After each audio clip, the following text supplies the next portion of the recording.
দিয়েছে, এদের মুখ দিয়ে অশ্রাব্য এবং অশ্লীল ভাষা আসে। তবে আমার দেশ ও জাতিকে একটাই বলি, যত তারেক সরকার এসেছে আমাদের এই সরকারকে একটু সময় দেন, ইনশাল্লাহ আস্তে আস্তে সব বিচার হবে ইনশাল্লাহ।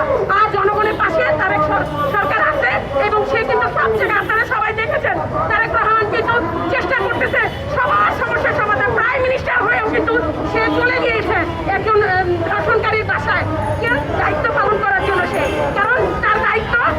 আর দ্বিতীয়ত হচ্ছে এই এনসিপি জামাত তারা লোক কালচার করে করে সব জায়গায় রাজত্ব কায়েম করতে চায়, কিন্তু তা হবে না। আর এনসিপি জামাত তারা ক্ষমতাকে টিকিয়ে রাখার জন্য, ক্ষমতা পাওয়ার জন্য নিজের স্বার্থে দলের স্বার্থে তারা যেখানে যা বলছে তা করতেছে, কিন্তু তা হবে না। আর দ্বিতীয়ত হচ্ছে তারা জনগণকে ভালোবাসে না, যে সার্বভৌমত্বকে ভালোবাসে, তারা ভালোবাসে টাকা পয়সা, তারা ভালোবাসে ক্ষমতা। হাসিনার মতন দ্বিতীয় ফ্যাসিস্ট হচ্ছে এই এনসিপি, দ্বিতীয় ফ্যাসিস্ট হচ্ছে জামাত, হচ্ছে গুপ্তচর। জনগণ সবাই দেখেন। আমি আর কি বলবো, আমাদের সিনিয়ররা অনেক আছে, তাদের সাথে একটু কথা বলেন প্রয়োজনে আমার